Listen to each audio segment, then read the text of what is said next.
ॐ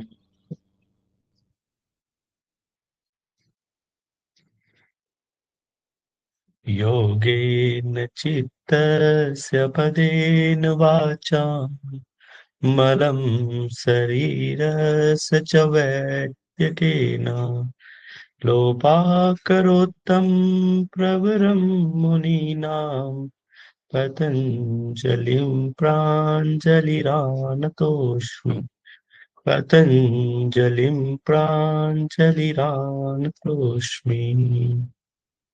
सभी लोग मेरे साथ संकल्प दोहराएंगे कि मैं इस बार नेट जेआरएफ क्लियर करके रहूंगी।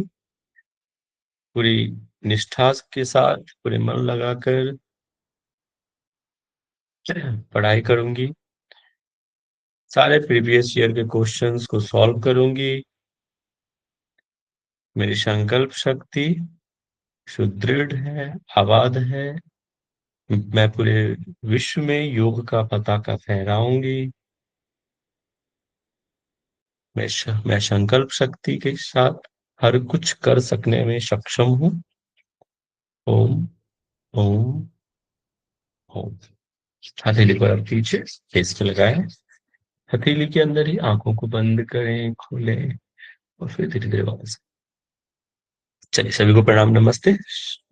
सभी का स्वागत है आज के इस व्याख्यान माला में। आज हम बात कर रहे हैं योगा प्रैक्टिकल की। योगा प्रैक्टिकल में हमने, ये हमारा दूसरा लेक्चर है। एक और लेक्चर हम लेंगे जिसमें हम प्रश्नोत्तर, जो पूछे गए प्रश्न हैं उसको देखेंगे। ठीक है, तो मैं स्क्रीन प्रेजेंट कर रहा हूँ, आप मुझे बताएं स्क्रीन से हो रहा है क्या। कल जो भी पढ़ाया गया था उसमें कोई प्रश्न है तो आप पूछ लीजिए, अन्यथा हम आगे बढ़ेंगे। या फिर जो भी डाउट होता है ना, आप क्लास के एंड में पूछ लिया करो, लिख लिया करो और क्लास के एंड में पूछ लेना। ठीक है ना। चलो, देखो, सूर्य नमस्कार। कल हम यहाँ पे थे ना, सूर्य नमस्कार। ये तो बहुत बार इस तरह के प्रश्न आपको सूर्य नमस्कार के आएंगे, जैसे कि आसन कितने हैं, कितने आसन आपको 7 भी रहेंगे, ऑप्शन में 12 भी रहेगा, तो कितना होगा। आसन 7 है, याद रखना। 5 रिपीट आसन है। स्टेप्स पूछा जाएगा, सूर्य नमस्कार में कितने स्टेप्स हैं, वो 12 है। कई बार ऐसा भी पूछा जा सकता है कि कौन से आसन रिपीट हो रहे हैं या कौन से आसन रिपीट नहीं हो रहे हैं, ऐसा भी प्रश्न आ सकता है। और प्रश्न ऐसा भी आ सकता है कि जो मंत्र हैं, जो सूर्य नमस्कार के जो मंत्र है, कौन सा, ओम मित्राय नमः, ओम रवे नमः, ओम सूर्याय नमः, ये जो 12 मंत्र हैं आपको याद होने चाहिए। इससे भी प्रश्न आ सकता है। मैं बता रहा हूं आपके प्रश्न कहाँ से किस तरह से आ सकता है। ये 12 मंत्र जो है, आप इसको याद करेंगे, ओम मित्राय नमः। और ओम मित्राय नमः में कौन सा स्टेप्स है, नमस्कार पोज है, प्रणाम आसन है। ठीक है। और इसमें इसके जो लाभ है, लाभ से इससे रिलेटेड तो नहीं आएगा बस, लेकिन इसमें जो जो ध्यान लगाना है वो प्रश्न आ सकता है। जैसे प्रणामासन में ध्यान कहाँ होना चाहिए, अनाहत चक्र पे ध्यान होना चाहिए। चक्रों का ध्यान बहुत जरूरी है नमस्कार में। फिर हस्तोत्तासन है, उसमें उसके मंत्र कौन से, ओम रवि नमः। और इसमें ध्यान कहाँ लगाना है, कौन से चक्र पे, विशुद्धि चक्र पे। ठीक है। अब वैसे आप लाभ याद कर लीजिए तो वेल एंड गुड, बहुत अच्छी बात है। लेकिन इसके भी ट्रिक मैं आपको बताऊंगा। आप कहोगे सर इतने सारे आसन हैं, सबके लाभ कैसे याद रखें। इसका सबसे अच्छा एक तरीका है, मैं आपको बताऊंगा अभी कुछ देर में। अश्व संचलन। अश्व संचलन में कहाँ ध्यान लगाना, आज्ञा चक्र। इसके जो मंत्र है, ओम भानवे नमः। पर्वतासन, माउंटेन पोज, इसमें विशुद्धि चक्र पे ध्यान लगाना, खगाय नमः।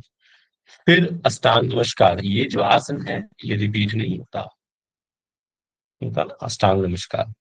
अष्टांग नमस्कार बता सकता है ये नाम क्यों पड़ा, किसी को आइडिया है। अष्टांग 8 अंग। नमस्कार जी, हाँ, शरीर के 8 अंग जो हैं वो आपके जमीन से, मैट से स्पर्श हो रहे होते हैं, इसीलिए इसका नाम पड़ा अष्टांगन, अष्ट और अंग, 8 अंग टच होते हैं। और इसमें ध्यान कहाँ, मणिपुर चक्र पे। और उसने नमः इसके जो मंत्र है, भुजंगासन स्वादिष्ठान चक्र, भाई नमः इसके जो मंत्र है, अपवतासन विशुद्धि चक्र, मरीचे नमः, असु संचलनासन आज्ञा चक्र, आदित्याय नमः, पाद हस्तासन स्वादिष्ठान चक्र, चक्र बहुत जरूर ध्यान करना, पाद हस्तासन स्वादिष्ठान चक्र, सावित्रे नमः, अर्काय नमः, हस्तुस्तानासन विशुद्धि चक्र, प्रणामासन वापस रिपीट, और अनाहत चक्र, आभासकाय नमः। अब देखो आप क्या करोगे इसका लाभ शरीर, तो हम जो आसन कर रहे हैं, ठीक है ना, आप जब जो आसन कर रहे हैं और उस आसन के दौरान आपकी कौन सी मांसपेशियां खिंच रही है, ठीक है। आप जैसे कोई भी एक आसन उठाते हैं, कोई भी आसन उठा, मान लेते हैं हम माउंटेन पोज है, तो माउंटेन पोज में बताइए आपके कौन से बैक वाले पोर्शन, मेरुदंड का भाग जो होता है वो क्या होता है, खिंच रहा होता है, बैक। तो क्या होगा, मेरुदंड में रक्त का संचार बढ़ जाएगा, बैक के लिए। वहीं आप जैसे आ, पाद हस्तासन ले लीजिए, पाद हस्तासन में आपका कौन सा जगह जो है दब रहा होता है, पेट वाला भाग, उधर वाले लोगों के मोटापा को दूर करने के लिए। हाँ। अब और देख लेते हैं, अश्व संचलन आसन है, तो अश्व संचलन आसन में कहाँ पे, अमाशय पे भी जोर आता है, पैर की मांसपेशियां आप देखना, थाई मसल्स बहुत खींचती है, उसके लाभ हो गया। भुजंगासन, कहाँ पे ध्यान आता है भुजंगासन में, आपके जेनाइटल के पास, स्वादिष्ठान चक्र है तो उससे भी ध्यान लगा सकते, जेनाइटल एब्डोमेन वाला रीजन है, किडनी के पास भी खिंच रहा होता है, गुर्दा है, पाचन से रिलेटेड, डाइजेशन अच्छा होता है, तो भुजंगासन ये हो गया, ठीक है। तो इस तरह से आप कुछ टेक्निक लगा के कर सकते हो, क्योंकि इतने सारे लाभ याद करना, रटना इम्पॉसिबल है। तो आपको जब ऑप्शन ही आपको देखकर इस तरह के प्रश्नों में, लाभ वाले में आपको ऑप्शन देखने होते हैं कि सटीक आंसर क्या है, आपको लगेगा कि सारे आंसर, लेकिन उसमें सबसे क्लोजेस्ट आंसर क्या होगा वो ध्यान रखना है आपको। Got it. ये कहते हैं स्मार्ट वर्क, ऑप्शन से ढूंढकर प्रश्नों को सॉल्व करना। अब खड़े होने वाले आसन हैं जैसे कि अर्ध कटी चक्रासना, कटी का मतलब बता सकता है क्या होता है, कमर, है ना। तो अर्ध मतलब आधा, आधा झुका हुआ है ना, इसलिए अर्ध कटी चक्रासन। कमर वाले हिस्से को, कमर से मतलब झुकाना होता है। अब देखो इसमें इसके भी लाभ वैसे ही हैं, कमर और पीठ पे प्रभाव पड़ता है, कब्ज में राहत है। आप तिर्यक ताड़ासन करते ना, साइड वाले, वैसे ही है ये सिंगल हैंड्स के साथ है, तिर्यक ताड़ासन। पादहस्तासन सेम वैसे ही लाभ याद रखोगे इसमें, जैसे कि सूर्य नमस्कार की याद किए थे ना, तो वह सेम वैसे ही है ये तो हो जाएगा। अर्ध चक्रासना, सेम हस्तोत्तान वाले चीज जो किए थे ऑलमोस्ट वैसे ही है, ठीक है। सर हाँ, सर आप बोल रहे थे कि सूर्य नमस्कार का बीज मंत्र है, कहाँ है? बीज मंत्र अभी आप लेट ज्वाइन किए क्या, नहीं, शुरू से किया। शुरू से? मैंने इसमें बीज मंत्र नहीं है, इसमें तो मंत्र ही है, बीज मंत्र अलग होते हैं, वो इस स्लाइड में ऐड नहीं है। राम रीम रूम इस तरह करके बीज मंत्र आते हैं इसमें, वो आपके ऊपर एग्जाम में नहीं पूछा जाएगा, आपके एक्स्ट्रा नॉलेज के लिए। आपको पूछे जाएंगे यही मंत्र, ओम सूर्याय नमः, भानुवे नमः, खगाय नमः, ये वाले मंत्र आपको पूछे जाएंगे एग्जाम, इस पे फोकस कीजिए, ठीक है। वो एक्स्ट्रा नॉलेज के लिए मैंने आपको बताया, वो बीज मंत्र भी होते हैं, बहुत लोगों को नहीं पता होते, ठीक है। पता था यहाँ पे किसी को कि सूर्य नमस्कार के बीज मंत्र, नहीं सर। इसीलिए, तो आपके एक्स्ट्रा नॉलेज के लिए था वो।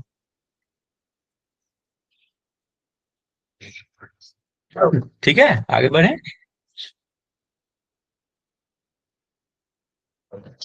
चल, त्रिकोणासन, ट्रायंगल पोज, मणिपुर चक्र पे इस पे ध्यान लगाना है, पेट वाले रीजन पे। ये हमारा तो आपको सभी को पता है ना, चक्र कहाँ कहाँ होते हैं।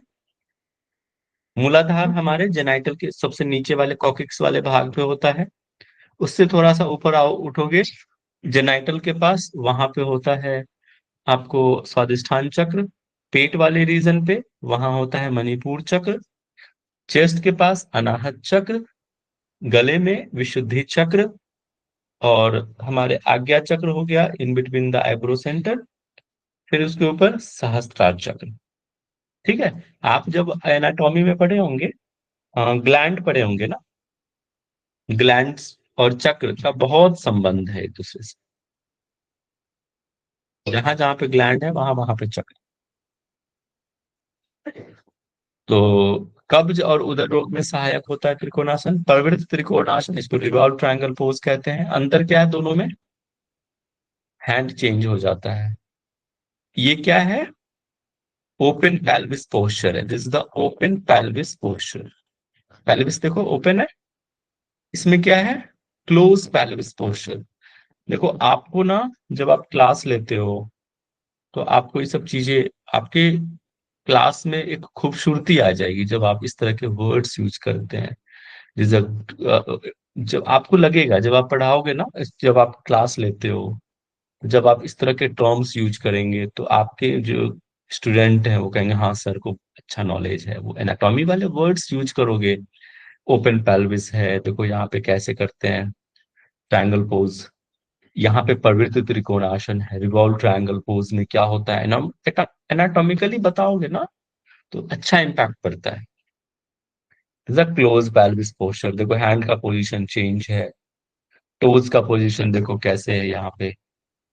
ये बेसिक चीजें हैं। आप तो ठीक है नेट की तैयारी कर रहे हो, नेट में इस तरह से आपके प्रश्न पूछे जाएंगे, लेकिन जब आप क्लास लेते हो, आप योगा ट्रेनर हो, इंस्ट्रक्टर हो, टीचर हो, तो ये सब चीजें आपको पता होनी चाहिए। एक अच्छे जो टीचर की यही पहचान होती है, तो उनको हर चीज अलाइनमेंट बॉडी के पोस्चर्स के लिए।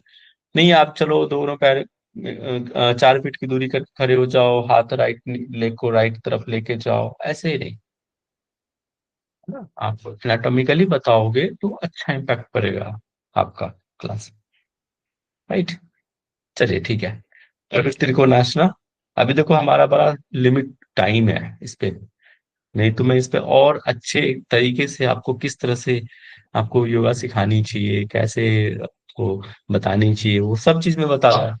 लेकिन थोड़ा सा समय को देखते हुए थोड़ा फास्ट बढ़ेंगे। ठीक है। सर किसी दिन बता दीजिएगा इसको फिर। ठीक है। ठीक है, अभी एग्जाम पे फोकस करते हैं। किसी ने कहा कि सर जो है भटक जाते हैं, वो तो और डीप चले जाते हैं, एग्जाम पे नहीं रहता। किसी ने ऐसा कमेंट किया था, हमने कहा चलो ठीक है। चलिए टू द पॉइंट पे आते हैं। पार्श्व कोणासना। ठीक है, देखो this also open pelvis posture. आपको पता होना चाहिए प्रवृत्त पार्श्व कोण भी आसन होते हैं। जो लोग अच्छे प्रैक्टिशनर होंगे, जिनको नहीं पता है वो समझ जाए, जिनको बहुत पता है तो इसमें ना, इसमें भी होता है जैसे त्रिकोणासन होता है, वैसे इसमें भी प्रवृत्त पार्श्व कोणासन होता है ट्विस्टिंग के साथ। इसमें सिर्फ सेम हैंड था, same side, same leg, same hand, same side, उसमें चेंज हो जाएगा जैसे कि प्रवृत्त त्रिकोणासन होता है। और जहां जहां पे मैंने एक ट्रिक बता दी आपको कि मांसपेशियों के जहां जहां पे खिंचाव हो, समझ जाना उस जगह पे जो भी समस्या है वो ठीक होने वाली है। पार्श्वकोण में आप देखो पेट वाले रीजन पे दबाव पड़ रहा है तो वजन कम होगा। चेस्ट ओपनिंग हो रहे हैं तो आपके हार्ट के लिए अच्छा है। पेट पे जोर पड़ रहा है, पाचन मजबूत होगा, कब्ज में लाभकारी है। साइटिका के लिए भी अच्छा है। क्यों? क्योंकि देखो लेग स्ट्रेच हो रहा है, गठिया के लिए अच्छा है। लेकिन आपको देखना पड़ेगा, अथराइटिस अगर नी पेन किन्हीं को है तो उसमें थोड़ा सा बी केयर। Got it. तो कंट्राडिक्शंस भी रहते हैं, ये चीज आपको पता होनी चाहिए कि किसके क्या लाभ है, किसके क्या नुकसान है। तो मे बी नी पेन वालों को, जिनको अथराइटिस है, उनमें ये थोड़ा सा समस्या है इनके आसन। Got it? वीरासन। वीरासन में आज्ञा चक्र पे ध्यान लगाना। इस तरह से एक एक पैर वज्रासन की पोजीशन में रहेगा, एक पैर को इस तरह से टेक लगाकर आंख बंद करके देख। ये ध्यान का एक आसन है, इसीलिए आज्ञा चक्र पे ध्यान लगाया जाता है इसमें। ठीक है। और जैसे जिन्हीं को जोड़ों के दर्द है तो वो नहीं करना, अथराइटिस है उनको नहीं करना चाहिए, नी पेन है उनको नहीं करना चाहिए। बाकी एकाग्रता, गुर्दे, किडनी, लीवर, प्रजनन, जो रिप्रोडक्टिव सिस्टम है उनमें भी ये हेल्प करता है। पेट को भी प्रभावित करता है। क्यों? पेट को क्यों अमाशय क्यों प्रभावित करता है? क्यों? ये वज्रासन के जैसा है। तो जब वज्रासन करते हैं तो भी आपके पाचन और अमाशय पे भी इफेक्ट करता है। तो अच्छा, बैठ कर किए जाने वाले आसन पश्चिमोत्तानासन। क्यों इसका नाम पड़ा? पश्चिम तान, तान मतलब बैक स्ट्रेच करने वाले। पश्चिम मतलब होता है क्या? पीछे। तान मतलब स्ट्रेच, जो बैक को स्ट्रेच करे, इसलिए इसका नाम पड़ा पश्चिमोत्तान। ध्यान स्वादिष्ठान चक्र पे। इसकी सीमा क्या है? जिनको स्लिप डिस्क है, साइड का है, इवन बैकेड है, उनको फॉरवर्ड बैंडिंग नहीं करनी चाहिए। लाभ किन के लिए? मधुमेह, मधुमेह के लिए। क्यों? क्योंकि देखो हमारे जो पेनक्रियाट है वहां पे क्या होता है, ये दबाव पड़ता है पश्चिमोत्तान। तो मधुमेह के लिए अच्छा है, कोलाइटिस के लिए भी अच्छा है। बट इसकी लिमिटेशन है कोलाइटिस। अगर आप वो कौन से स्टेज पे है कोलाइटिस, वो देखना होता है। कोलाइटिस पता है ना आप लोगों ने? आ, योगा थेरेपी की क्लास पढ़ी? योगा थेरेपी की क्लास हुई आप लोगों की? जी सर, हो गई। तो आपको ये पढ़ाया गया होगा ना, कोलाइटिस क्या होता है, समझ में आया होगा ना। कोलन से रिलेटेड है, इसीलिए कोलाइटिस होता है कोलन। और आईटीएस लग गया तो आईटीएस का क्या मतलब होता है बताइए, आपने पढ़ा है तो। स्वेलिंग होना, पेन होना। इन्फ्लामेशन, आईटीएस का मतलब होता है इन्फ्लामेशन होना। तो किसी भी, कोई भी समस्या में आईटीएस लग गया तो वो इन्फ्लामेशन है। जैसे कि सर्वाइकल स्पोंडलाइटिस, तो नेक में इन्फ्लामेशन है, बैक साइड जो सर्वाइकल में इन्फ्लामेशन हो गया, इसलिए उसको नाम क्या पड़ा? Cervical spondylitis. इसके बाद श्वसन नली और गुर्दे की बीमारी में लाभदायक है। प्राण, और ये क्यों हो रहा है? देखो, प्राण का सुषुम्ना में संचार होना। सुषुम्ना कहाँ बहती है? हमारे जो स्पाइनल है कॉर्ड, वहां पे सुषुम्ना का प्रवाह होता है। ठीक है। तो क्यों? जब बैक स्ट्रेच हो रहा है, दैट्स वाई कहते हैं कि प्राण का सुषुम्ना में संचार हो रहा है। जठराग्नि प्रदीप्त हो रही है, क्यों? पेट का पे दबाव पड़ रहा है। अमाशय के पास ही तो हमारा जठराग्नि है, तो उसका तो डाइजेशन अच्छा होगा। और अच्छा बताइए, ये कहाँ आपने पढ़ी थी? उदर पतला होता है पश्चिमोत्तानासन से। ये लाभ आपने हठ योगी ग्रंथ में भी पढ़े होंगे, हठ प्रदीपिका में पढ़े ना? जी पढ़े सर। ना? कृषत्वम, एक इस तरह का श्लोक है ना, कृषत्वम उदरे कृषत्वम, ऐसा कुछ तो है, उदर का पतला होना। सुप्त वज्रासना, वज्रासन एक होता है नॉर्मल, एक होता है सुप्त वज्रासन, मतलब लेट कर वज्रासन करना, पैर का पोजीशन सेम है, बस बैक साइड से लेटना। तो ये आपके थाई मसल, जो आपके जो अपर थाई है उसमें बहुत खिंचाव आता है, इवन जो लंबर रीजन है वहां पे भी बहुत खिंचाव आता है। ध्यान का स्वादिष्ठान अनाहत विशुद्धि चक्र पे ध्यान। गहरा सर, धीमा सांस लेना होता है, डीप ब्रीदिंग। सर और इसमें इसके पश्चात आगे वो जो क्या सुप्त कह रहे हैं? वज्रासन है, वज्रासन जो है, इसमें मत्स्य आसन की तरह थोड़ा सा अप करते हैं चेस्ट को, या ऐसे ही रखते हैं पूरा नहीं, फ्लैट? नॉर्मल रहता है, नॉर्मल नॉर्मल नॉर्मल से पूरा फ्लैट रहेगा? सीधा रहेगा, सीधा जैसे लेटते हैं ना बैक साइड जी से, जी। वैसे जी, लेटना, बस यहाँ नी फोल्ड रहेगा। लेकिन और कई दोनों जगह से पैरों के देखा है बीच में मैंने ही कि ऐसे चेस्ट को पूरा उठा के मत्स्य वो, आसन की तरह फिर हाथ रखते हैं वहाँ पे, नहीं, और वो पैर ऐसे ही अलग है, रखते हैं। वो हो गया, वो मत्स्य आसन है वो। जी, लेकिन पैर ऐसे ही रहते हैं सर इसमें भी। नहीं, वो वेरिएशन, देखो आप वेरिएशन आप अच्छा। कर सकते हैं ना इस चीजों में। जी जी। लेकिन जो मेन टेक्स्ट है, आप जी देखो ना, कई सारे वेरिएशन होते हैं आसनों में। आप वेरिएशन ऐड कर लीजिए, दो तीन आसनों का भी एक वो रहता है कि एक दो आसन को मिला के हम करते हैं, तो वो वेरिएशन है। ठीक है। लेकिन सुप्त वज्रासन ऐसे ही होता है, लेट कर। तो पाचन संबंधी रोग दूर होते हैं, थायराइड ग्रंथि प्रभावित होता है। थायराइड पता है कहाँ पे होता है? गले में। अधिक ऑक्सीजन का मिलना, श्वसन संबंधी रोग नष्ट होते हैं, क्योंकि यहाँ पे आपके जो हार्ट के जो भी वो मैक्सिमम आप देखोगे ना इसमें आपके चेस्ट भी बहुत एक्सपैंड होते हैं, खींचते हैं। बुद्धि का विकास, आध्यात्मिक ऊर्जा की प्राप्ति।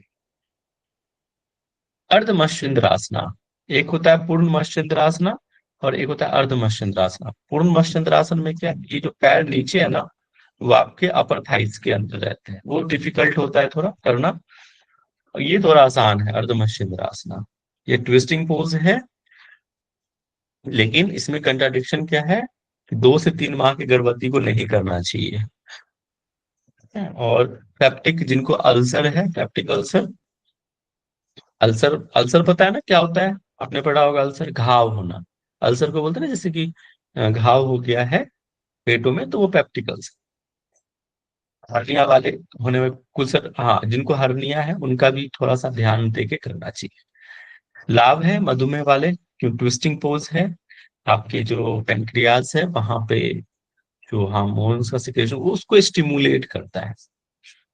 ट्विस्टिंग वाले पोज जनरली देखोगे कि जो जिनको डायबिटीज है उनको ट्विस्टिंग वाले पोज बहुत कराए जाते हैं, जैसे वक्र आसन हो गया, ये सब अधमश्चंद्रासन हो गया है। इसका ध्यान आज्ञा चक्र पे और सर्वाइकल स्पॉन्डिलाइटिस और साइनोसाइटिस में भी ये हेल्प करता है। देखो यहाँ भी आ गया ना, साइनोसाइटिस, आईटीएस में क्या, ठीक है। तो साइनस जो ब्रीदिंग से रिलेटेड इशू है, और उसका इन्फ्लामेशन होना, आपके जो श्वास नली में इन्फ्लामेशन होना, वाइटिस हो गया, साइनोसाइटिस। वक्रासन, दिस द वक्रासना, ये भी ट्विस्टिंग पोज है। सेम लाभ अर्धमश्चंद्र आसन के जैसा ही लाभ रहेगा इसमें भी, बस विशेषता एक ध्यान अलग हो जाएगा, मणिपुर चक्र पे ध्यान लगेगा इसमें। विशेषता ऑलमोस्ट सेम है इसमें भी, और लिमिटेशंस भी सेम है, ये ध्यान रखना। बद्ध को नाशना, ये तो बटरफ्लाई वाले पोज है, ठीक है। और इसमें सुप्त सुप्त बद्ध कोणासन भी होता है, सेम पैर का पोजीशन रहेगा, बस हमें बैक साइड से लेटना है। गर्भवती महिलाओं के लिए बहुत ही अच्छा है, और जिनको मासिक धर्म, जिनको पीरियड इरेगुलर होते हैं, फीमेल रिलेटेड जो भी इश्यू है, उनकी ये आसन उनके लिए रामबाण है, बहुत ही अच्छा आसन है ये। जिनकी हर्निया है, अंडकोश या कूल्हे के दर्द में लाभकारी है ये, ठीक है। पीसीओडी, पीसीओएस, पॉलीओवरिक सिस्ट जो सिंड्रोम है, उनमें भी ये अच्छा हेल्प करता है बद्धकोणासन। मेरुदंडासन, जैसे आप बटरफ्लाई कर रहे थे, बस वहां से दोनों पैर के अंगूठे को पकड़ के ओपन अप करना, ये बैलेंसिंग का भी पोज है, ठीक है। संतुलन शक्ति बढ़ती है, ये पता है ना, बैलेंसिंग का है। और उदर प्रदेश में क्रियाशील बनते हैं, यहाँ पे पेट पे भी खिंचाव आता है, जैसे कि आप नौकासन करते हैं ना, कैसे रहता है, पेट पे दबाव पड़ता है, ऑलमोस्ट वो उसके जैसा ही है। पैर मजबूत होंगे, प्रजनन अंगों में लाभकारी, जेनिटल ऑर्गन्स लाभकारी। अकर्ण धनुरासना, इसमें क्या होता है, पैर के एक पैर को खींच कर, जैसे होता है ना बाण आप छोड़ते हो ना, जैसे धनुष के आकार है, और जैसे बाण पकड़ के खींचते हो पीछे, बस ऑलमोस्ट वैसा ही है, इसलिए इसका नाम पड़ा है अकर्ण धनुरासना। लाभ क्या है, सर्वाइकल स्पॉन्डिलाइटिस, राइटर्स क्रैम्प, कंधे और बाजू के कड़ेपन की समस्या को दूर करता है। गौमुख आसन, ये संवेदनात्मक आसन की श्रेणी में आता है, इसमें भी आज्ञा चक्र या अनाहत चक्र पे ध्यान लगाना है। मधुमेह में भी ये अच्छा हेल्प करता है, और इवन जेनाइटल जो ऑर्गन से रिलेटेड जो भी इश्यू है, प्रजनन से संबंधित, उसमें भी ये अच्छा हेल्प करता है, ठीक है। मधुमेह शिथिलीकरण है तो उत्तम।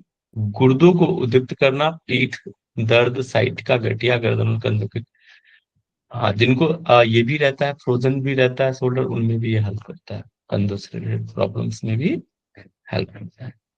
तो ये बहुत ही अच्छा एक आसन भी माना जाता है ये, ठीक है? आसान है लेकिन बहुत बेनिफिशियल आसन है।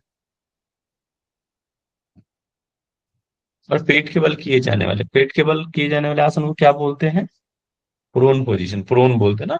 पेट के बल लेटने वाले को प्रोन, और पीठ के बल लेटने वाले को सुपाइन। तो पेट वाले में भुजंगासन है, इसमें स्वादिष्ठान चक्र पे ध्यान लगाना। सीमा क्या है? जिनको TB, hernia, ulcer, peptic ulcer जो जिनको है उनको नहीं करना चाहिए। इवन जिनको जिनको जिनको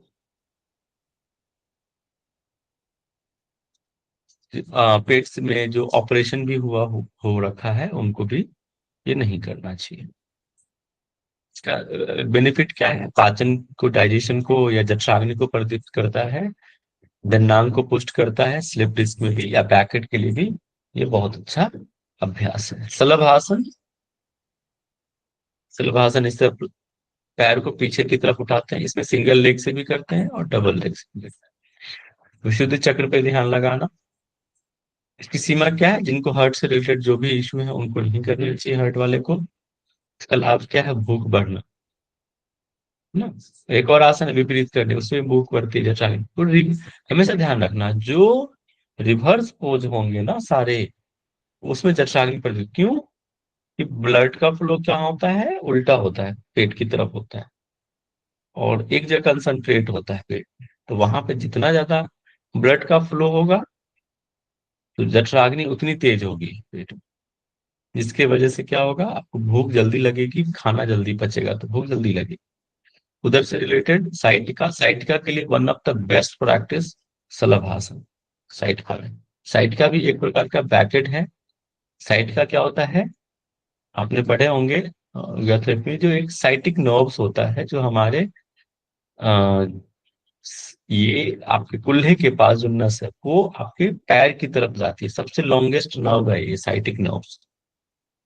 ठीक है, तो एक नस है जो दबता है हमारे उस जगह पे कुल्ले के पास, तो वहां पे उस दबने की वजह से वो पेन बढ़ता है, और ये पेन धीरे धीरे धीरे धीरे रेडिएट होकर पैर की एड़ी तक आ जाती है, तो साइटिका कहते हैं। धनुरासना, इस तरह से बो पोज भी कहते हैं इसको, बो पोज। विशुद्धि अनाहत या मणिपुर पे ध्यान लगाना है। हार्ट वाले प्रॉब्लम को नहीं करना चाहिए, अल्सर हर्निया वालों को भी नहीं करना चाहिए, जिनको उच्च रक्तचाप है उनको नहीं करना चाहिए ये चीज, है ना। अजीर्ण, कब्ज, मधुमेह, मासिक धर्म और सर्वाइकल स्पॉन्डिलोसिस में ये हेल्प करता है, लेकिन सीवियर बैकेट में इसको नहीं करना चाहिए, इसलिए हेल्प करना। ऊर्ध्व मुख श्वानासना, ये ऊर्ध्व मुख श्वानासना में देखो ये दो पोजेस दिख रहा है आपको।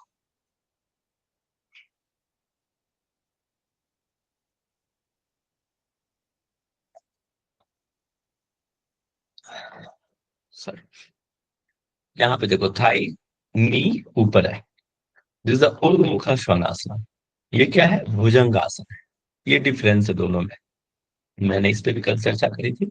ये है, तो हर्निया टीबी होने पे मतलब विशेष जो है किसी के मार्गदर्शन में करना चाहिए इसमें। बाकी फेफड़ों में खिंचाव होता है, रीढ़ की हड्डी मजबूत होती है, बैक के लिए बहुत अच्छा है। विकरासना, जिसमें पेट के बल लेटने वाले, ठीक है। कॉर्पस पोज, मणिपुर चक्र पे ध्यान लगाना, नासिका दृष्टि, दृष्टि का नासिका पे होना चाहिए। आपको पता है दृष्टि कितने होते हैं? 9 दृष्टि होती है। हस्तग्राही दृष्टि, हाथों की तरफ, अष्टांग योग जिन्होंने पढ़े होंगे ना उनको पता होगा। नवा दृष्टि, हस्तग्राही दृष्टि, अंगुष्ठ मध्य दृष्टि, भूमध्य ग्रह दृष्टि, ठीक है, पाद अंगुष्ठ दृष्टि, मतलब कई तरह के दृष्टि, 9 प्रकार के दृष्टि होते हैं। तो आसनों में दृष्टि का बहुत महत्वपूर्ण रोल है कि कहाँ देखना, ठीक है। और श्वसन सहज होना चाहिए, ब्रीदिंग बड़ा नॉर्मल होना चाहिए। एक रिलैक्सेशन पोज भी है ये, और बैक के लिए बहुत ही अच्छा अभ्यास है ये, कि पीठ दर्द, क्या लिखा है? पीठ दर्द वाले रोगी दर्द होने पे ना करें। अच्छा, जब जिस दौरान पेन है उस टाइम पे अवॉइड कीजिए, बाकी बैक के लिए अच्छा अभ्यास है ये।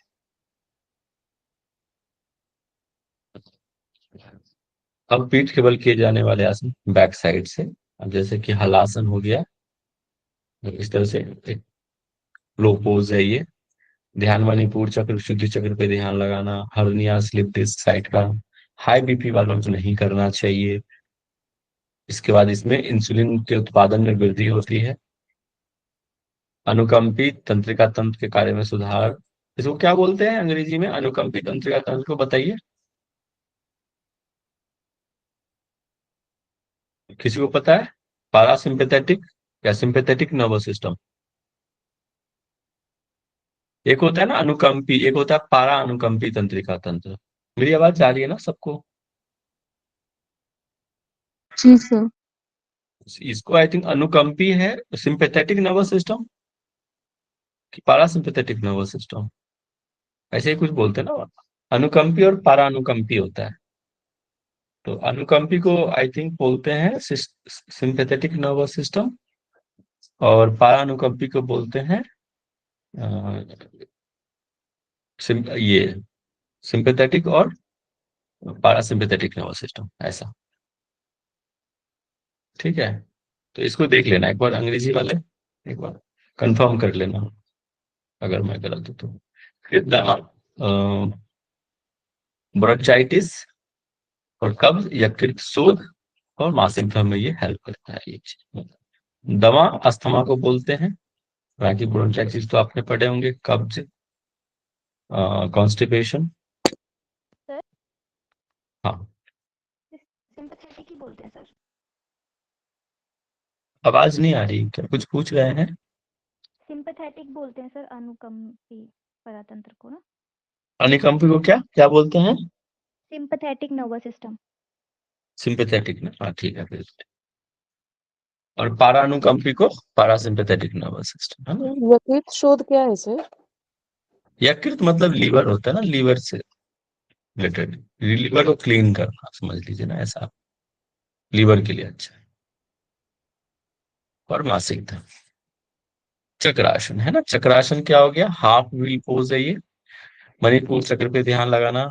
गर्भावस्था के दौरान नहीं करना चाहिए, प्रेगनेंसी के दौरान। स्त्री रोग में आराम, कोई भी जैसे कि मेंस्ट्रुएशन है, पीसीओडी है, उसमें भी ये हेल्प करता है। तंत्रिका तंत्र, पाचन तंत्र, परिसंचरण, परिसंचरण को सर्कुलेटरी सिस्टम बोलते हैं, राइट। सर्कुलेटरी सिस्टम के लिए अच्छा है ये, ब्लड का सर्कुलेशन पूरे बॉडी में अच्छा होता है। श्वसन तंत्र की कार्य शक्ति को भी बढ़ाता है, क्योंकि चेस्ट ओपनिंग है ना, चेस्ट ओपनिंग जितने भी एक्सरसाइज होंगे ना आपके ब्रीदिंग को अच्छा करता है वो। श्वसन तंत्र को अच्छा, रिस्पिरेटरी के लिए बहुत अच्छा है, रिस्पिरेटरी सिस्टम के लिए। सारे, चाहे भुजंगासन हो, उष्ट्रासन हो, चक्रासन हो, ये सब क्या है, चेस्ट ओपनिंग एक्सरसाइज है। जो भी चेस्ट ओपनिंग होगा वो आपके श्वसन को, रिस्पिरेटरी सिस्टम को अच्छा है। जिसमें चेस्ट कॉन्ट्रैक्ट होगा उनको जनरली कहते हैं ना हार्ट के लिए ठीक नहीं है, कॉन्ट्रैक्ट हो रहा है। हार्मोन का स्राव को भी बढ़ाता है। सर्वांग आसन, इसको शोल्डर स्टैंड बोलते हैं, सर्वांग आसन। इस तरह से सीधा रहता है। आई थिंक आगे होगा विपरीत करनी, इसी तरह से एक होता है विपरीत करनी, जिसमें से एंगल होता है वो, इस तरह से एंगल। तो ये रिवर्स पोज है, इसमें भी जैसे उल्टा वाला हो गया ना तो आपके डाइजेशन को बढ़ाएगा, ये चीज हमेशा याद रखना। क्यों? आपने कहाँ पढ़ा था, आई थिंक हठ प्रदीपिका में ही, या फिर गणित से, जहाँ पे, अच्छा इसमें बताओ कौन सा जो अ, एक चंद्र और सूर्य, सोमरस सर ना? हाँ सोमरस तो रिवर्स वो नहीं है। अरे वो क्या ना, पेट में रहता है मुंह में नहीं आता कई बार। इस जो रिवर्स पोज होते हैं, एक तो यहाँ पे होता है मंडल, चंद्रमंडल, सूर्यमंडल और वही होता है ना चंद्रमंडल, पढ़े होंगे ना मंडल। जी तो सर। जो हमारे सूर्यमंडल होता है वो क्या होता है, हमारा पेट में होता है, चंद्रमंडल हमारे नीचे। तो नॉर्मली नॉर्मली हम लोग खड़े रहते हैं तो क्या होता है, चंद्रमंडल ऊपर रहता है और सूर्यमंडल नीचे रहता है ना। लेकिन रिवर्स पोज में क्या हुआ, हमारा जो सूर्यमंडल है वो ऊपर हो जाता है और चंद्रमंडल नीचे। तो जिसकी वजह से जठराग्नि बहुत तेज, इसमें भूख बहुत तेज लगती है, खाना का डाइजेशन बहुत, तो पेट के पाचन बहुत तेज होता है। चाहे वो विपरीत करनी हो, चाहे अविपरीत करनी, जब आप पढ़ोगे ना तो वहां पे भी है कि वो अगर जो विपरीत करने का अभ्यास करता है लंबे टाइम तक, अगर उसको समय से भोजन नहीं मिला तो वो अपने शरीर को ही जलाने लग जाता है, अपने शरीर के अंदर ही कोई ऊर्जा को वो खाने लग जाता है। आपने पढ़े होंगे, आपको शायद याद होगा। तो सर्वांगासन, इसमें विशुद्धि चक्र पे ध्यान है। लिमिटेशन, हार्ट रोग, हार्ट से जो पेशेंट है उनको नहीं करना चाहिए।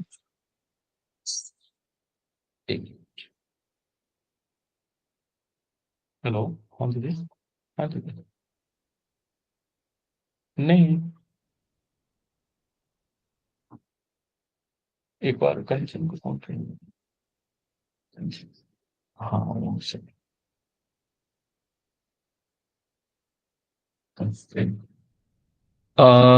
ठीक है, सॉरी।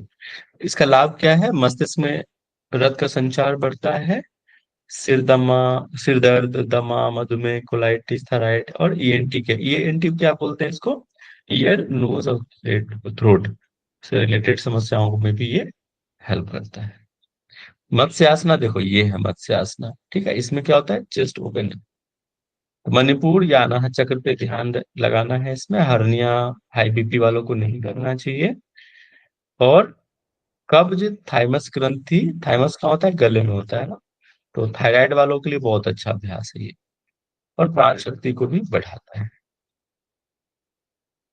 फिर आता है शवासना, सबका फेवरेट आसन। जितना आसान है उतना टफ है, ठीक है। लोग शवासन में सो जाते हैं या फिर उसके जो मन है इधर उधर भागते रहता है। तो ये जितना आसान है उतना डिफिकल्ट है शवासन, इतना आसान नहीं है। आ गया चक्र पे ध्यान और मनोकायिक शिथिलीकरण। मनोकायिक बोले तो मन और काया को शिथिल करना, ये इसका लाभ है। मन और काया, कायिक मतलब बॉडी। फिर सेतुबंध आसन आता है। सेतुबंध कमर के लिए बहुत ही अच्छा अभ्यास है। मणिपुर चक्र पे ध्यान लगाना। और उच्च रक्तचाप और हृदय रोग में ये निषेध है, उनको नहीं करना है। और जो जेनाइटल जो रिलेटेड स्त्री रोग है उसमें भी नहीं करना। एक और चीज मैं आपको बता देता हूँ, वो आपके काम आएंगे। जितने भी रिवर्स पोज होता है वो आपको पीरियड के दौरान नहीं करना चाहिए। क्यों नहीं करना चाहिए? आप लोग तो सारे यहाँ पे फीमेल ही हो, बताओ, किसी को पता है? क्योंकि सर जब हम वो रिवर्स पोज कर, वैसे तो नॉर्मली पीरियड्स में हमारे जो ब्लड फ्लो होते हैं वो नीचे की तरफ करता होता रहता है, लेकिन जब हम रिवर्स पोज करते हैं तो अपोजिट साइड हो जाता है, तो इस वजह से। हाँ, ब्लड का फ्लो रिवर्स हो जाएगा। और वो ब्लड क्या होता है? ऐसे इम्प्योर ब्लड होता है जो शरीर से बाहर निकलनी चाहिए। अगर हम रिवर्स पोज करेंगे तो वो बाहर ना निकल कर उसका ऑर्डर चेंज हो जाएगा, जिससे कई सारे अदर इश्यूज होने की संभावना है। वो क्या है? अशुद्ध रक्त होते हैं जो हमारे शरीर से बाहर निकलने चाहिए, ठीक है। तंत्रिका तंत्र, पाचन तंत्र और परिसंचरण तंत्र, श्वसन तंत्र की कार्य शक्ति को भी बढ़ाता है ये। हार्मोन के स्राव को बढ़ाता है। वृक्षासन ट्रिपोज है, सिंपल आसन है। इसमें भी आपको आज्ञा चक्र पे ध्यान लगाना है। स्मरण शक्ति विद्यार्थियों के लिए बहुत अच्छा है ना। स्मरण शक्ति कहते हैं बड़ा जल्दी भूल जाते हैं। आपके आंखों के लिए अच्छा है क्योंकि एक जगह पे हम फोकस करते हैं लगातार एक पॉइंट पे, तभी हम बैलेंस कर पाते हैं इसलिए। और हाथ और पैरों स्थिर उनके लिए भी अच्छा है। पैर की स्टेबिलिटी बढ़ती है, स्ट्रेंथ बढ़ता है क्योंकि बॉडी का पूरा वेट हम एक पैर में टिकाते हैं, ठीक है। स्ट्रेंथ भी बढ़ेगा पैर का। फिर गरुड़ासन, ये भी बैलेंसिंग पोज है। इसमें भी आपके थाई मसल्स, लेग मसल्स के लिए अच्छा है, इवन हैंड्स के लिए भी अच्छा है। और अंडकोश में भी वृद्धि होती है। क्यों? क्योंकि देखो यहाँ पे ना आपके जो जेनाइटल ऑर्गन है वहां पे दबाव में होता है। सेम जैसे कि आप गौमुख आसन करते हैं उसमें भी अंडकोश में वृद्धि होती है। मूलाधार चक्र पे ध्यान। बाकी साइड का गठिया, पैर और भुजाओं को भी लचीला बनाता है। नमस्कार आसन, ये सूर्य नमस्कार के है, प्रथम आसन है। सेम वैसे ही लाभ होंगे जो वहां पे। टिट्टिव आसन, टिट्टिव एक ना एक झिंगुर के जैसा रहता है ना टिट्टिव, उसके जो पोजीशन सही रहते हैं, दो पैर। इसमें भी क्या है, ये भी बैलेंसिंग पोज है। हाथ पैर के लिए भी, पैर की मजबूती और हाथ की, इवन हैंड की स्ट्रेंथ बहुत जरूरी है इसमें, इस आसन में। शारीरिक, मानसिक और आध्यात्मिक बल में वृद्धि होता है। हड्डियां मांसपेशियों को मजबूत करता है। ठीक है, ये नटराज आसन है।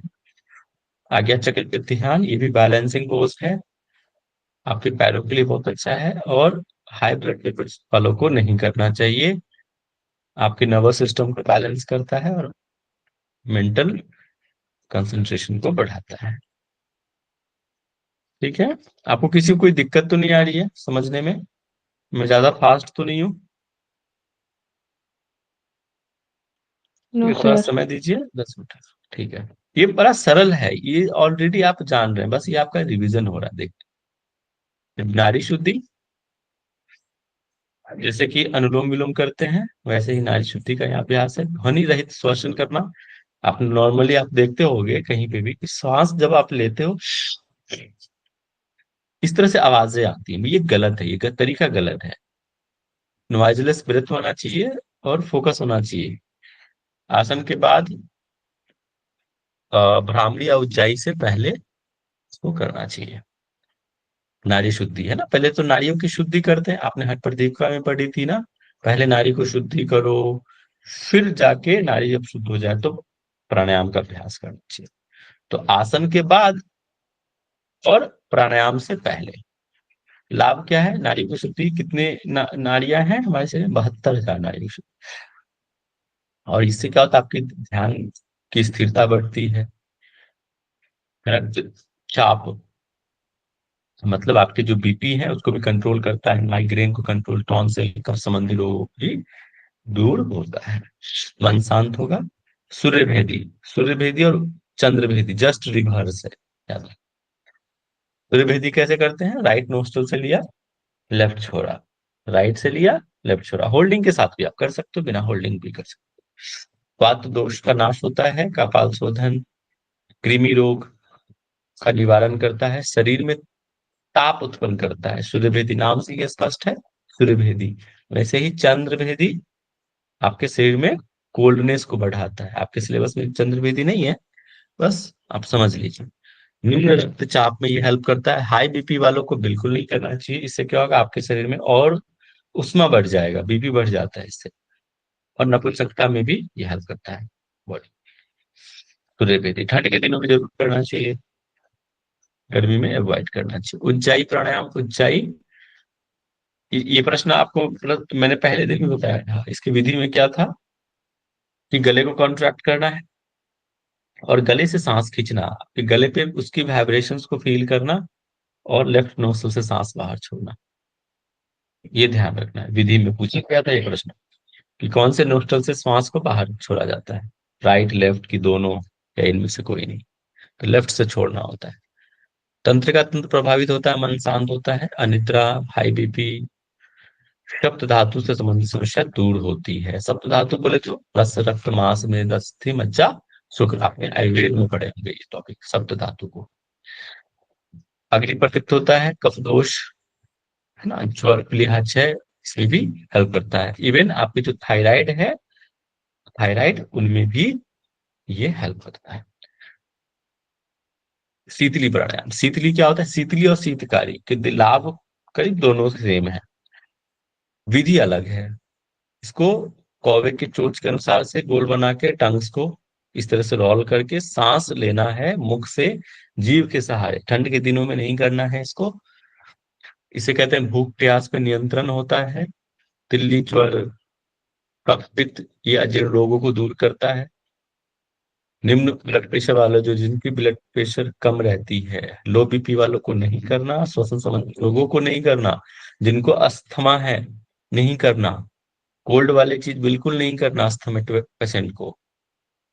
ठीक है, तो उनके लिए सूर्यभेदी अच्छा है, चंद्रभेदी नहीं, शीतली शीतकारी नहीं, जिनको अस्थमेटिक पेशेंट को।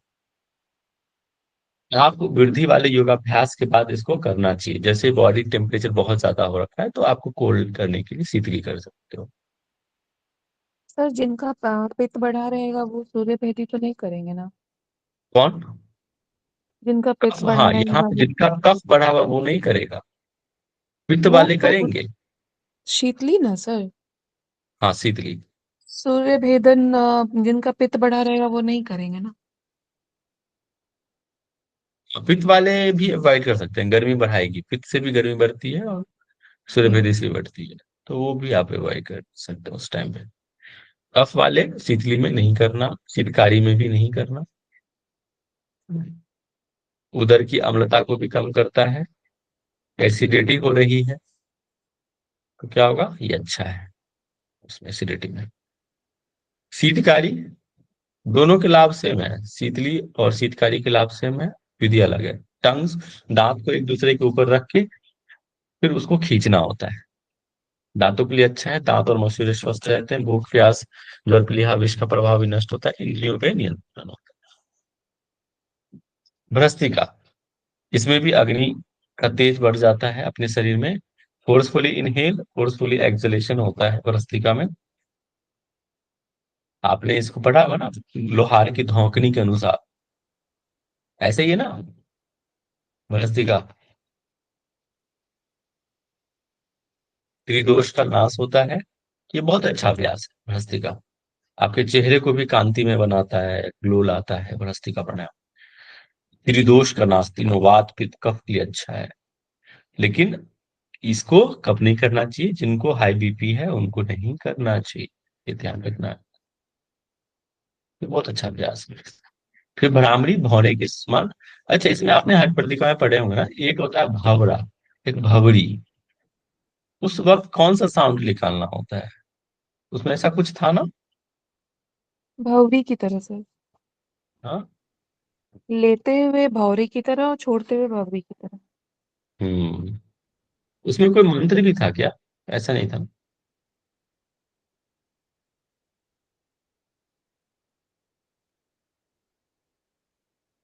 चलो ठीक है, देख लेना एक बार।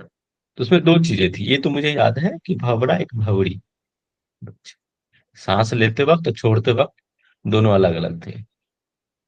ये आप ध्यान रखिएगा। इसमें क्रोध चिंता अनिद्रा के लिए अच्छा है, गले के रोगों के लिए भी अच्छा है, और आप में भी कमी करता है, आपके स्ट्रेस के लिए भी बहुत अच्छा है, एंजाइटी जिनको रहती है, अच्छा है। सीवियर डिप्रेशन वालों को नहीं करना चाहिए। आता है बंध पे आते हैं, तीन बंध, मूल बंध, उद्यान बंध और जालंधर बंध। मूल बंध होता है क्या, मूल जो हमारे नीचे जो रूट है उसको, एनएस वाले भाग को कॉन्ट्रैक्ट करना, खींच के रखना। मूल बंध और अश्विनी मुद्रा करीब करीब सेम है, कोई बता सकता है क्या डिफरेंस है दोनों में, मूल बंध और अश्विनी मुद्रा में।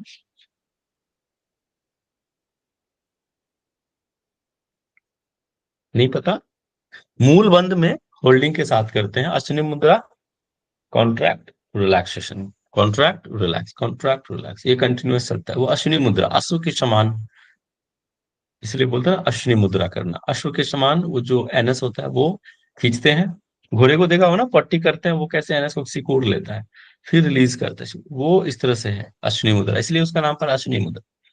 मूल बंध में मूल को बंद बांधना, नीचे वाले रीजन को एनएस खींच के रखना। तो जिनके जेनाइटल से रिलेटेड जो प्रजनन संबंधी समस्या है उनमें बहुत ही अच्छा है। जिनको प्रोस्टेट है उनके लिए भी अच्छा है, ब्रोंचाइटिस, शारीरिक कब्ज, बवासीर, उनके लिए बहुत अच्छा है, अल्सर, अवसाद। और ये बहुत अच्छा है जिनको नाइट फॉल या यूरिन होता है ना बेड पे, जिनको बच्चे को देखते होंगे, बच्चे जो बेड पे सुसु कर देते हैं, उनके लिए भी बहुत अच्छा है मूल बंध या अश्विनी मुद्रा। उडियान बंध, कब्ज, अपच, कृमि रोग, फिर जठराग्नि प्रदीप्त होता है उडियान बंध से। एड्रिनल ग्रंथि प्रभावित। अच्छा, एड्रिनल ग्रंथि कहाँ होता है बताइए। लीवर के पास है। है ना, एड्रिनलिन हार्मोन्स का सिक्रेशन होता है वहां से, सर एड्रिनल। किडनी के पास। हाँ, राइट। तो उडियान बंध ठीक है, जठराग्नि प्रदीप्त होती है। तीसरा है जालंधर बंध। जालंधर बंध में भी क्या होता है कि हम अपने नेक वाले रीजन को लॉक लगाते हैं। बंद का मतलब ही होता है लॉक लगाना उस जगह पे। वो जो ऊर्जा एक उस जगह पे उस एनर्जी को कंट्रोल करना, वो एनर्जी जो बाहर जा रही है उसको ब्लॉक कर देना, बंद का ये रोल है। तो तनाव, चिंता, क्रोध में ये हेल्प करता है मानसिक विश्राम, ज्यादा अंदर बंद। किसी को नहीं करना चाहिए, जिनको जिनको सर्वाइकल है उनको कोशिश करना चाहिए नहीं करें। महाबंध, महाबंध में तीनों बंद को लगाना। लेकिन महाबंध जब आप पढ़ोगे ना तो वहां पे सिर्फ दो बंद लगते हैं। किसी को याद है? जनरली हम लोग महाबंध में तीनों बंद लगाते हैं, लेकिन आप हठ प्रदीप का या जनन संहिता जब पढ़ोगे तो वहां तीनों बंद नहीं लगते हैं। ये देख लेना आप लोग, बहुत इंपॉर्टेंट क्वेश्चन है ये, कि महाबंध में अकॉर्डिंग टू हठ प्रदीप का, अकॉर्डिंग टू जनन संहिता कौन कौन से बंद लगते हैं। सिर्फ दो ही बंद लगते हैं, याद रखना। और कौन से लगते हैं ये आपका होमवर्क, आप देख लीजिएगा इसको। ठीक है। पीयूष ग्रंथि प्रभावित होती है, तीनों बंधों के लाभ हैं। क्षय और जरा रोग को, योग मुद्रा बस लगाते हैं। योग मुद्रा, योग निद्रा और योग मुद्रा में अंतर है। जैसे योग मुद्रा पीछे से हाथ को पकड़ के फोrehead को नीचे लगाना, जैसे योग मुद्रा। और ये महामुद्रा देखो इस तरह से होता है, जानु शिरासन के जैसा थोड़ा महामुद्रा। एक पैर को फोल्ड किया और दोनों हाथ से एक पैर को पकड़ा। छह कुष्ठ, गुदावर्त, गुल्म और अजीर्ण, ये सब लाभ देखो। आपको मैं अभी फिर से कह रहा हूँ, ये सारे लाभ जैसे आप हठ योगी ग्रंथ में पढ़े हैं वो सब याद रखना, यहाँ पे भी अप्लीकेबल होता है वो सारे लाभ। समझ गए? ऐसा नहीं कि यहाँ अप्लीकेबल नहीं है, वो सारे लाभ हठ योगी ग्रंथ के जो भी हैं, हठ प्रदीप का ग्रंथ संहिता में जो भी आपने पढ़े हैं ये सब मुद्राओं के लाभ, वो सब अप्लीकेबल होगा। यहाँ पे आपको नहीं पूछा जाएगा कि प्रैक्टिकल योगा के अनुसार से महामुद्रा के लाभ क्या है, ऐसा नहीं प्रश्न पूछा जाएगा आपसे। षणमुखी मुद्रा ये क्या है? आप कौन से प्राणायाम के दौरान करते हैं षणमुखी मुद्रा, बताइए? भ्रामरी प्राणायाम।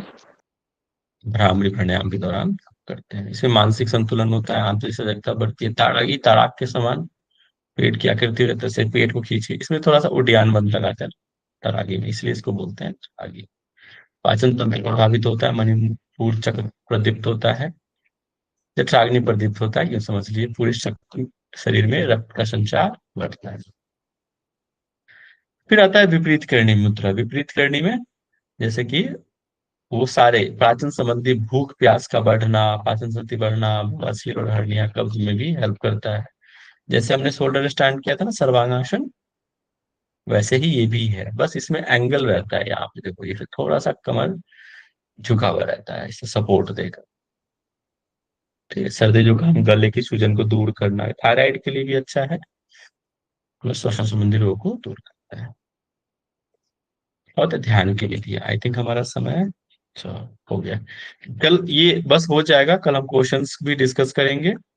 ऑलमोस्ट कल हमारा हो जाएगा। कल का टॉपिक बहुत इंपॉर्टेंट है, तो कुछ ही चीजें रह गई है मेडिटेशन के हैं, वो हम कर लेंगे कल। कल 10 मिनट में हो जाएगा। इसमें ज्यादा कुछ है नहीं।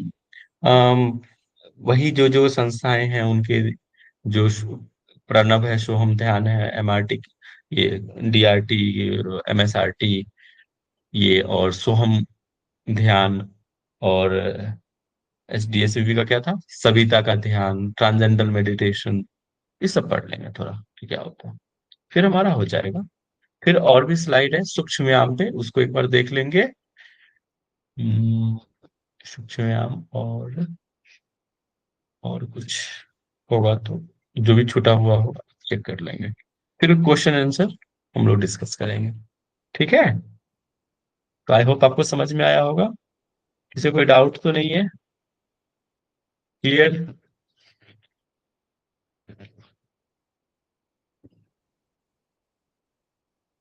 चलिए ठीक है, जी समय सर। आपका ले लिए बहुत। सब लोग लेट भी गए, सबको नींद भी आ रही है। कमर गर्दन सीधी करके बैठिए। एक बार ओम का उच्चारण, फिर शांति पाठ। तो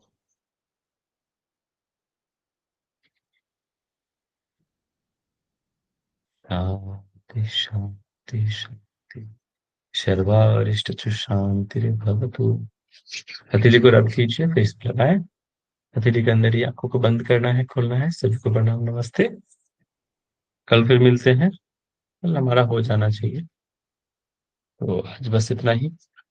कोई किसी का कोई प्रश्न है तो पूछिए, अदरवाइज कर दो। No question, no doubt. Hariom sir, thank ठीक यू है सो जी। मच।